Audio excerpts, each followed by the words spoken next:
Film dibuka dengan menunjukkan kepada kita pemandangan indah hutan belantara yang tenang dan bersalju. Adegan kemudian berlanjut ke rumah keluarga Aldor yang sangat sepi, di mana telepon terdengar pesan suara dari Danny Aldor, mengatakan bahwa dia menelpon untuk memeriksa orang tuanya karena saudara perempuannya yang bernama Terry telah meninggalkan email yang menakutkan sebelumnya, dan hal itu membuat dia khawatir. Danny sendiri adalah seorang mahasiswa pasca sarjana yang tinggal jauh dari keluarganya, dan untuk meredakan kekhawatirannya ini, Danny menelpon pacarnya yang bernama Christian. Christian dengan mudah menghiburnya dan memberitahunya bahwa saudara perempuannya yakni Terry mungkin baru saja membuat ancaman omong kosong lagi, karena Terry sebenarnya adalah seorang bipolar. Di lain sisi kota, Christian sedang makan pizza dengan teman-temannya, yakni Mark si gigolo, lalu John, seorang akademisi, dan yang terakhir adalah Val, yakni si manis pemalu. Tiba-tiba obrolan grup itu terganggu saat Danny menelpon. Saat Christian mengangkat telepon, dia mendengar Danny meratap kesakitan, dan diketahui bahwa Terry benar-benar melakukan bunuh diri bersama dengan pembunuhan ganda. Terry bunuh diri dan juga membunuh orang tuanya, yakni dengan membuat mereka semua menghirup karbon monoksida dari asap knalpot mobil keluarganya. Keesokan harinya, Danny dan Christian menghadiri pesta rumah, di mana mereka bertemu Belle, Josh, dan Mark yang secara terbuka sangat bahagia tentang perjalanan bersama mereka ke Swedia musim panas ini. Danny tampak sedikit kesal karena Christian tak memberitahunya tentang hal ini, tapi Danny menunggu mereka sampai rumah sebelum akhirnya mengatakan sesuatu. Ketika Danny menanyainya tentang hal itu, reaksi Christian menunjukkan bahwa dia sangat manipulatif, dan Danny malah mulai meminta maaf kepadanya. Keesokan harinya, Christian mengumumkan kepada teman-temannya bahwa dia telah mengundang Danny ke perjalanan mereka karena Christian merasa tak enak padanya. Mark tampaknya keberatan, tapi Belle tampaknya senang dengan ide itu. Ketika Danny datang, dia dan Belle mengobrol dan mereka tampak saling suka. Dia memberinya ide tentang festival titik balik matahari musim panas tahunan yang akan mereka hadiri dengan menunjukkan foto-fotonya. Namun, festival hanya terjadi sekali setiap 90 tahun. Dan Josh yang ketika itu menulis tesisnya tentang perayaan pertengahan musim panas, menganggap itu sebagai kesempatannya sekali seumur hidup. Phil berempati dengan peristiwa yang dialami Danny, dengan mengatakan padanya bahwa dia tahu bagaimana perasaannya karena dia juga kehilangan orang tuanya. Singkat cerita, musim panas telah tiba dan rombongan pun berangkat ke Swedia. Setelah penerbangan mereka mendarat, mereka menempuh perjalanan selama 4 jam untuk mencapai Hälsingland. Setibanya mereka di sana, rombongan itu disambut oleh pemandangan padang rumput yang indah bersama dengan pemuda lain dari komune. Menurut Belle, mereka juga pulang dari studi di luar negeri. Belle memperkenalkan grup itu sebagai teman Amerikanya, lalu dia memperkenalkannya sebagai Ingemar, yakni saudara laki-laki Belle. Ingemar membawa pulang beberapa turis dari London, yakni Simon dan Connie. Tak hanya itu, Ingemar juga membawa sekantong jamur ajaib, dan Mark mengusulkan agar mereka semua segera mengambilnya. Danny awalnya enggan, tapi berubah pikiran setelah Christian kembali mengajaknya untuk berpartisipasi. Merasakan keraguan Danny, Ingemar menawari Danny teh jamur sebagai gantinya. Setelah mereka mengambil jamur ajaib itu, kelompok itu duduk di sekitar padang rumput. Pada titik ini, Danny terengah-engah saat jamur itu mulai bereaksi di tubuhnya. Dia merasa seolah menyatu dengan bumi dan melihat rumput tumbuh di punggung dan tangannya. Tapi tiba-tiba dia menghentikannya dan mengumumkan dia memutuskan untuk berjalan-jalan. Danny tampak putus asa dan mulai berbicara pada dirinya sendiri, mengatakan bahwa dia seharusnya tak memikirkan hal itu dan ini hampir hari ulang tahunnya. Saat dia berjalan melewati sekelompok anak muda lain, mereka mulai menertawakannya, membuat Danny semakin kesal. Dia kemudian melihat toilet dan memasukinya. Sendirian dalam kegelapan, dia sempat melihat sosok kakaknya yang berdiri di belakangnya dari pantulan cermin. Akibatnya, Danny pun kabur dari toilet itu, lalu dia memasuki hutan. Dia memimpikan keluarganya juga, tepat sebelum dia bangun di tengah tanah terbuka, dengan sekelompok pria di sekelilingnya. Christian memberitahunya bahwa mereka menemukannya 6 jam yang lalu, dan langit tak pernah menjadi gelap. Phil kemudian mengumumkan kepada mereka bahwa mereka sekarang akan menuju ke tujuan akhir mereka. Kelompok berjalan melalui hutan belantara sampai mereka tiba di sebuah pemukiman suku Harga. Dari jauh sangat terlihat indah dan damai, bahkan lebih dari damai.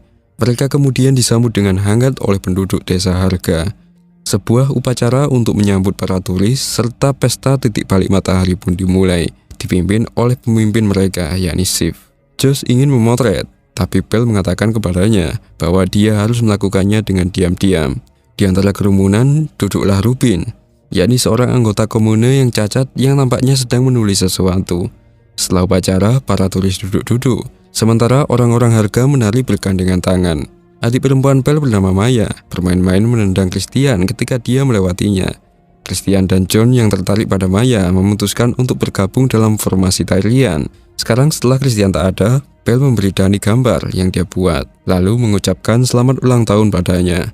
Dani sangat berterima kasih padanya, tapi Dani tampak sedikit sedih ketika dia mengetahui bahwa Christian lupa bahwa ini hari ulang tahunnya. Pada adegan berikutnya, kemeriahan telah mereda dan para turis sekarang berjalan-jalan di sekitar komune. Sementara Bell dan Engemar menjelaskan tentang budaya harga dan Josh membuat catatan untuk tesisnya. Di sini diketahui bahwa Engemar pernah mengajak Connie berkencan, namun sayangnya Connie mulai berkencan dengan Simon segera setelah itu. Cukup jelas bahwa Engemar masih memiliki perasaan padanya. Kelompok itu kemudian melihat sebuah bangunan segitiga tunggal dan bertanya pada Bell tentang bangunan itu. Bell menjelaskan bahwa itu adalah bangunan suci dan tak ada yang diizinkan untuk masuk. Mereka melewati beruang yang dikurung dan masih belum jelas untuk apa beruang itu disimpan di dalam kandang sana. Selanjutnya, Bell menunjukkan teman-temannya ke tempat tidur dan menjelaskan bahwa harga melihat kehidupan seperti musim. Lalu dia juga bercanda bahwa orang harga mati saat musim mereka berakhir, yakni pada usia 72 tahun.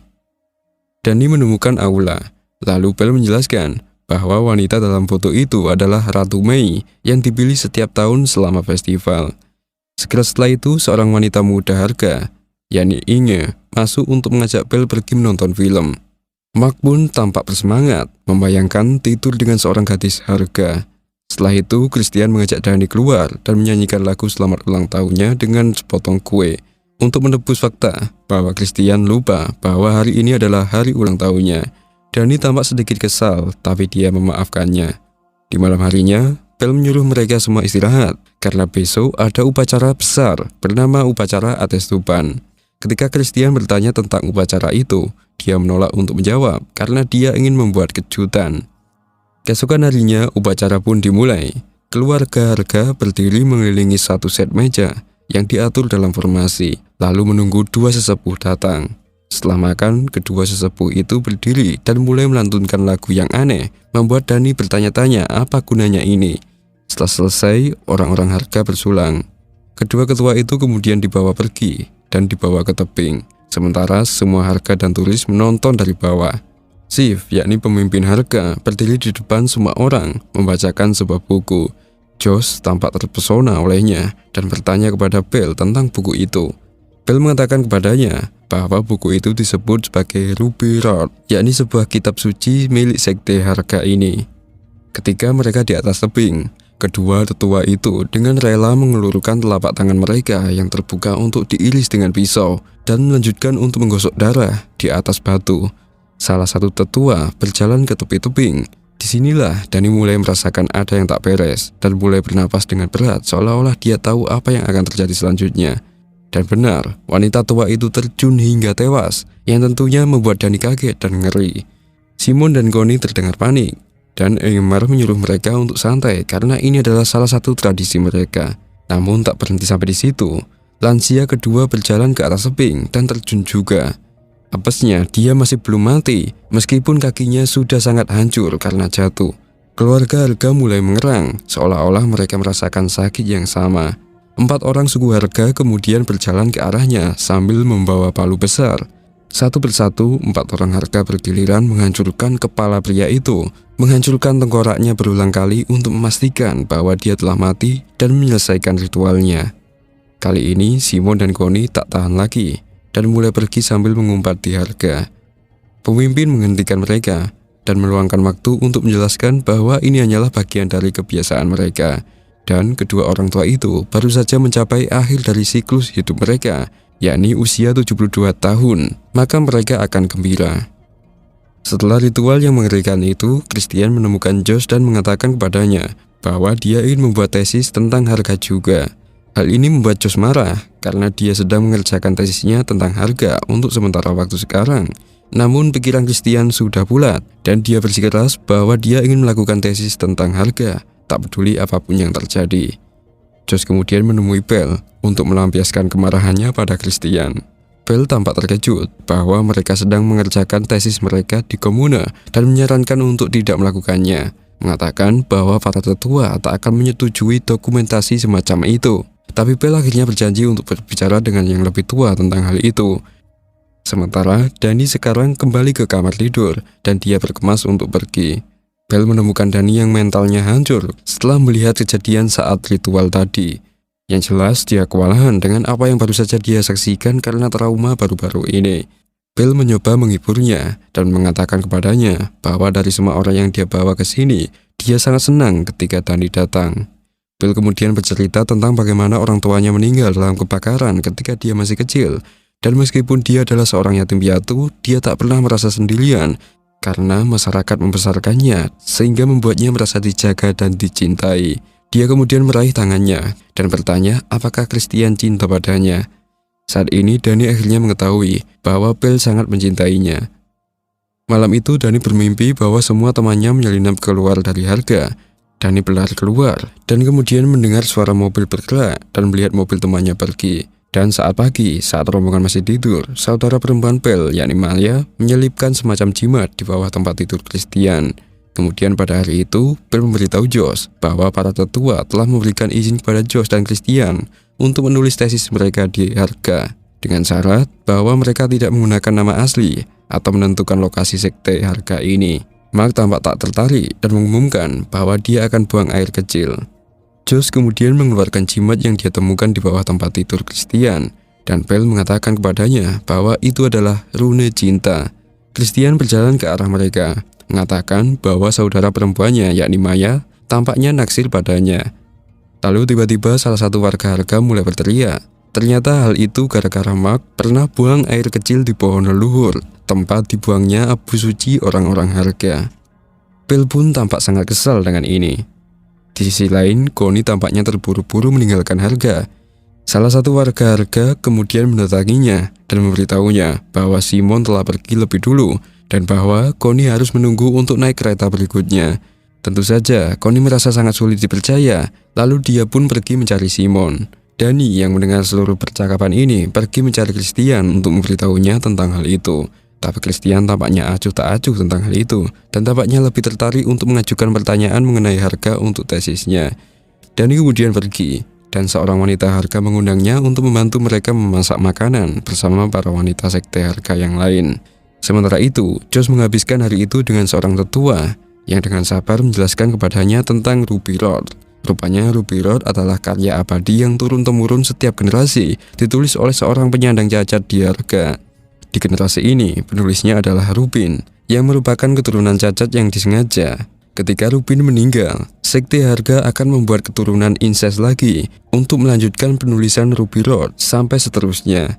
Josh meminta izin untuk memotret buku itu, tapi sesepuh dengan tegas menolak ide ini. Saat makan malam itu Danny merasa terganggu dengan ketidakadilan Connie dan merasa bingung mengapa Simon pergi tanpanya. Seorang penduduk desa harga menyela dengan mengatakan bahwa Simon telah menelpon Connie dan keduanya telah dipertemukan kembali di stasiun kereta. Namun informasi itu tampaknya tak membuat Danny tenang. Pria harga yang meneriaki Mark tadi terlihat menatapnya dengan ketidakpuasan. Udara gelisah mulai dirasakan di antara seluruh kelompok. Ketika Christian menggigit kuenya, dia menemukan rambut terselip di sana, yang tak lain adalah milik Maya. Maya terlihat menatapnya dari kejauhan. Tak lama kemudian, ingin mendatangi Mark dan menyuruhnya mengikutinya. Dia dengan bersemangat bangun dan pergi bersamanya, meskipun dia tak tahu apa yang menunggunya. Malam itu, ketika semua orang sudah tidur, Josh menyelinap pergi dari tempat tidur untuk memotret Ruby Road. Tapi tiba-tiba, sosok tanpa celana mengenakan kemeja Mark mendekatinya dan menjatuhkannya. Sosok itu ternyata adalah Rubin, yang sedang menggunakan wajah berkulit Mark. Saat sarapan esok paginya, Danny mempertanyakan ketidakadilan Mark dan Josh. Seperti biasa, Christian menghilangkan kekhawatirannya dan meyakinkan bahwa mereka baik-baik saja. Lalu tiba-tiba seorang tetua berdiri dan mengumumkan bahwa Ruby Road hilang dari kuil, menuduh bahwa Josh telah mencurinya dan pergi. Setelah sarapan, beberapa tetua menghadapi Christian, Danny, dan Belle untuk menanyakan keberadaan Josh dan Mark. Mereka menunjukkan bahwa hilangnya mereka sangat mencurigakan mengingat situasinya. Christian tampaknya yakin bahwa Josh pasti mengambil buku itu dan kabur. Karena itu, Belle dan seorang tetua harga memutuskan untuk pergi mencari Josh dan Mark. Sedangkan Danny ditugaskan untuk menghabiskan hari bersama para wanita harga lagi. Christian bagaimanapun tampaknya memiliki sesuatu yang istimewa menunggunya, karena tampaknya pemimpin yakni Sif ingin bertemu dengannya. Di scene berikutnya, para wanita harga sedang mengantri untuk minum teh khusus untuk kompetisi Ratu Mei. Belum jelas terbuat dari apa air itu, namun satu hal yang pasti, Danny akan mengikuti kompetisi ini. Tepat sebelum kompetisi dimulai, Danny mulai merasakan pengaruh obat dalam teh itu, di mana dia melihat rumput tumbuh dari kakinya. Seorang tetua mengumumkan aturan kompetisi, mengatakan bahwa siapa saja yang bisa menari paling lama adalah pemenangnya, dan dengan demikian kompetisi pun dimulai. Di dalam kabin Sif, Josh ditanya bagaimana perasaannya terhadap Maya. Dia tampak terkejut dan bingung. Adegan memperlihatkan ketika dia keluar dari kabin dan berjalan ke penari wanita. Setelah beberapa saat dalam kompetisi, para wanita mulai jatuh ke tanah sampai tersisa 8 tarian. Danny ada di antara mereka, dan dia tampak bersenang-senang. Sementara itu, Josh sedang menonton di antara para hadirin, tepat ketika seorang wanita harga mendatanginya dan memberinya minuman, mengklaim bahwa itu adalah mata air dengan khasiat khusus. Dia melirik Maya yang duduk di kejauhan sebelum menenggak minumannya, sedangkan Danny masih menari. Dia tampak lelah, tapi dia tetap riang. Dua wanita harga segera tumbang, meninggalkan Danny yang terakhir berdiri. Danny bingung saat ini karena dia sekarang dinobatkan sebagai Ratu Mei. Di sini, Danny memperhatikan orang tuanya di antara warga harga, dan Belle pun mendadak mencium bibirnya. Dia diangkat di atas panggung dan dibawa ke meja makan, sementara warga lainnya bernyanyi dalam kemuliaannya. Christian tampaknya tak terlalu bersemangat dan hanya melihat dari kejauhan. Danny bersukaria di singgasananya, sekaligus cinta baru yang dia terima. Dan keluarga harga pun makan bersama dalam kegembiraan dan kedamaian. Ratu Mei memberkati tanaman dan ternak, dan Danny harus pergi sendiri, karena Christian tak bisa ikut dengannya. Danny dibawa pergi untuk memberkati tanaman dan ternak. Setelah dia pergi, Christian dibius lagi dan dibawa ke sebuah tempat, di mana dia akan mengenakan pakaian kaum harga. Di sana ada Maya terbaring di ujung ruangan, menunggunya dan dikelilingi oleh para harga lainnya. Dia mendekati tempat itu dan melihat pemandangan Christian yang sedang genjot dengan Maya melalui lubang kunci pintu. Dia langsung merasa mual dan muntah di tanah. Para wanita harga kemudian datang membantunya dan mereka mulai mencoba menenangkannya. Mereka mulai mengerang dan menangis bersamanya, seolah berbagi rasa sakit. Menyadari bahwa dia ketahuan, dia pun berlari keluar. Namun dia menemukan apa yang tampak seperti kaki Josh menonjol dari tanah di antara semak-semak. Karena ngeri, dia berlari dan memasuki kandang ayam, di mana dia menemukan tubuh telanjang Simon yang melayang di udara. Paru-parunya keluar dari punggungnya, dan entah bagaimana masih berdenyut, menunjukkan bahwa dia masih hidup saat ini. Christian pun ketakutan, tapi tiba-tiba seorang tetua muncul di hadapannya dan meniup semacam obat penenang ke wajahnya, membuatnya pingsan. Ketika Christian bangun, dia terkelilingi oleh warga harga. Lalu seorang wanita memberitahu Danny bahwa dia tak dapat lagi berbicara atau bergerak. Ternyata dia sudah di upacara Midsommar terakhir dengan Danny sebagai korbannya, yang mana ketika itu dia duduk di atas panggung ditutupi oleh bunga. Bahwa mereka mengorbankan 9 nyawa manusia untuk festival Midsommar tahun ini, yakni 4 orang dari mereka sendiri dan 4 orang asing, dan yang satunya dipilih oleh ratu. Jadi, untuk meratakan jumlahnya, saudara laki-laki Belle, yakni Ingmar, dan seorang pria bernama Ulf telah dengan sukarela memberi nyawa mereka juga. Belle juga merasa terhormat karena membawakan mereka pengorbanan darah baru untuk membersihkan kejahatannya. Berikutnya, Ratu Mei dapat memilih yang terakhir dari 9, di mana itu antara lokal atau Danny yang memilih. Adegan berikutnya memperlihatkan para harga membawa mayat para turis ke dalam bangunan suci dan menatanya dengan rapi.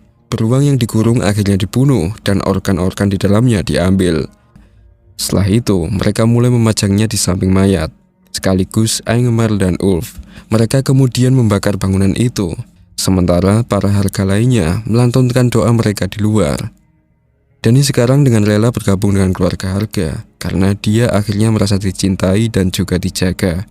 Ratu Mei yang baru ini menyaksikan bangunan itu terbakar, dan para harga lainnya mulai berteriak dan meratap kesakitan, rasakan sakitnya rakyat mereka di dalam.